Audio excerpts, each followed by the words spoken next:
Нова система за контрол на трафика ще намали времето за пътуване в столицата с 30%.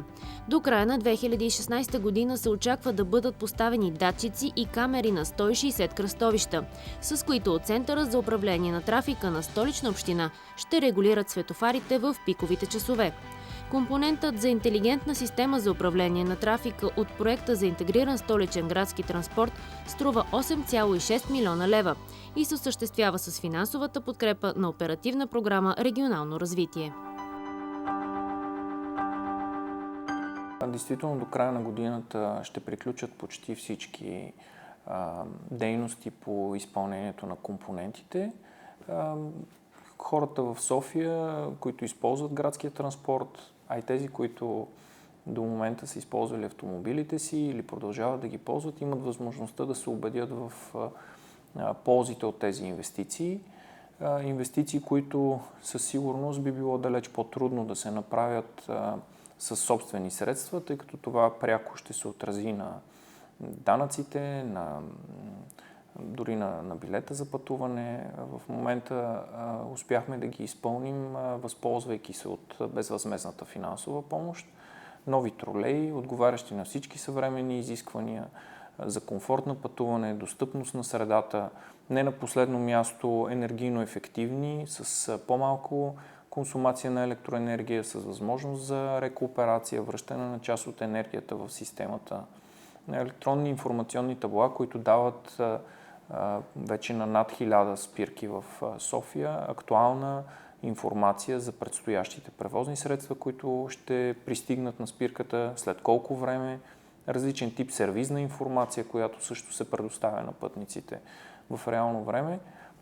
Приключва изпълнението и на компонента за приоритизация на градския транспорт, с което на практика автобусите, трамваите и тролеите в София ще бъдат далеч на време или далеч по-точни по отношение на графика и разписанията, които имат, тъй като в случаите, в които интензивният автомобилен трафик до момента ги задържа и се трупат закъснения, ще бъдат преодолявани именно с помощта на съвременните високи технологии. Интегрирането на интелигентната система за управление на трафика в София ще се осъществи чрез няколко компонента, които ще определят къде и кога да свети зелена светлина, така че градският транспорт да се движи през задръстванията с приоритет. Това табло е реализирано по един от компонентите на проект за интегриран столичен градски транспорт, а именно интелигентната система за управление на трафика, която е насочена към приоритизацията на градския транспорт.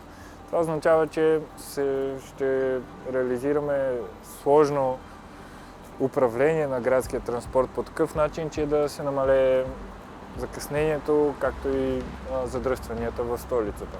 Всяко едно индивидуално решение за кръстовищата, които сме избрали, е строго специфично. На това кръстовище е реализирано по този начин. Идеята е на 750 превозни средства. Има бордово оборудване включено към тях. Когато достигне до няколко точки на кръстовището са определени за предаване на информация, приемателя на този сигнал тук управлява светофарните сигнали по такъв начин, че да премине с приоритет градския транспорт на фона на останалия трафик. Информацията за трафика идва по няколко начина. Освен бордовото устройство, което ще бъде инсталирано в превозното средство на градския транспорт, Столична община реализира друг компонент по проекта, който се състои от поставяне на индуктивни рамки в пътното платно, които засичат дали има присъствие на автомобил или лентата в случая направлението е свободно. По такъв начин зелените цикли на светофара, както и червените, се регулират така, че с предимство да преминават най-натоварената посока от кръстовището.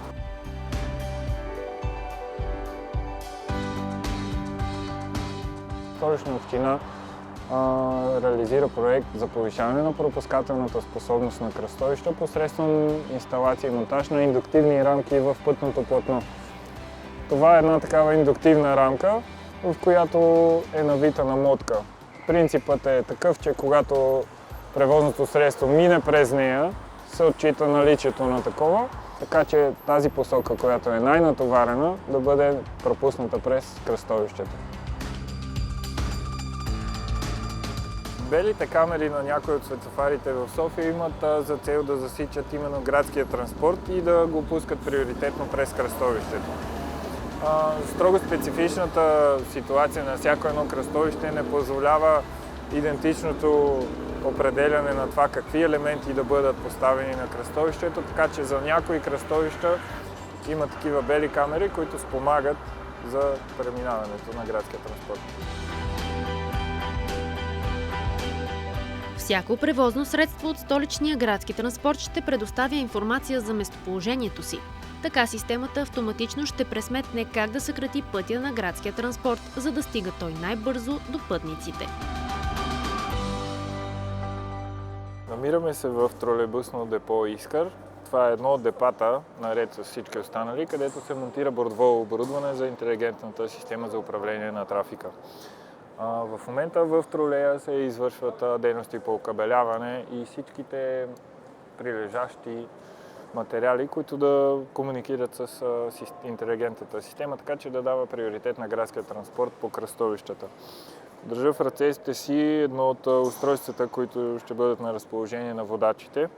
Това устройство обработва информацията, която се подава от текущото състояние на автобуса, времето за придвижване между спирките и съответно изпраща информация на светофарната сигнализация, така че да премине с приоритет, ако закъснява. В случай, че превозното средство се движи по разписанието, не е необходимо да мине с приоритет през кръстовището.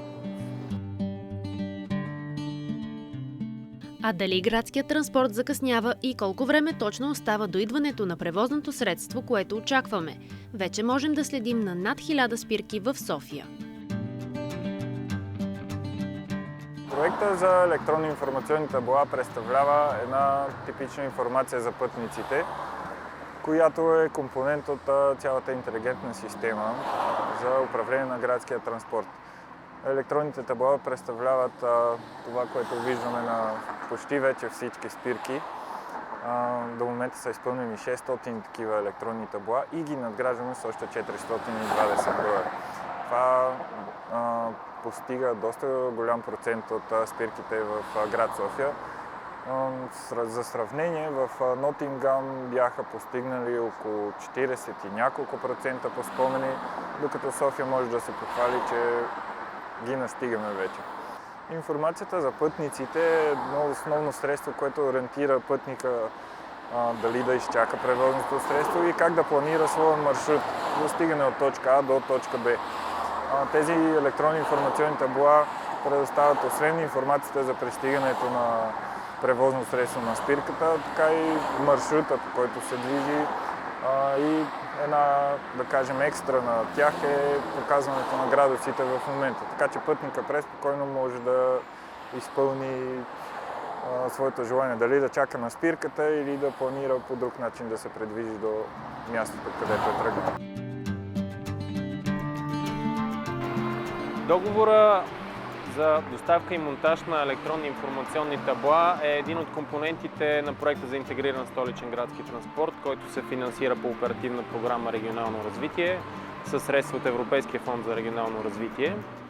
Първоначалният договор беше за доставка на 600 електронни табла.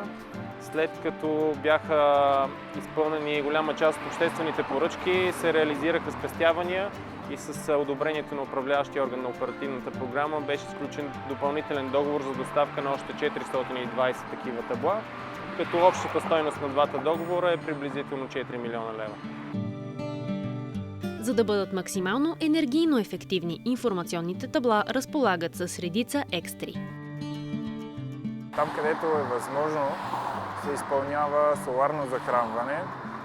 По-скоро там, където не може да се изпълни друго захранване с нормалната електрическа мрежа, която София е доста добре урбанизирана, но все пак има места, на които не може да се прекара кабелно трасе и се поставят соларни табла. Те взимат изцяло енергията, която черпат е слънчева и по този начин се осигурява работоспособността на таблата. Електронните табла са направени по съвременна технология и притежават множество екстри, включително и регулиране на осветеността в зависимост от рамките на деня. Например, когато е тъмно, те намаляват своята яркост, така че да бъдат най-добре обозрими в светлата и в тъмната част на денонощието. Може да покажем по какъв начин. Имат сензор, който сензор е разположен на самия дисплей.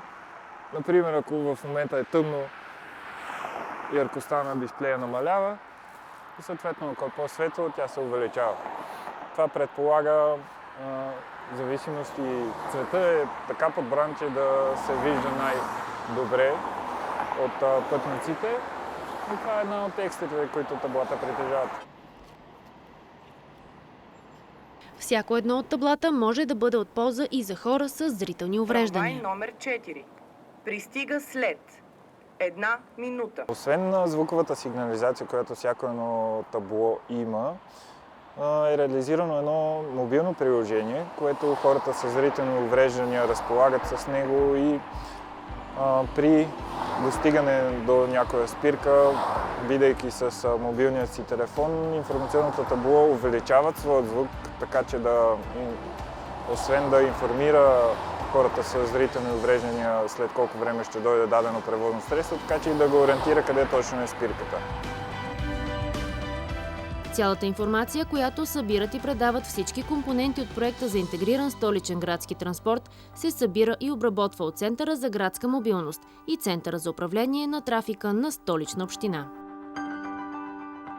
Намираме се в Центъра за управление на трафика на Столична община, където интелигентната транспортна система за управление на трафика ще бъде интегрирана.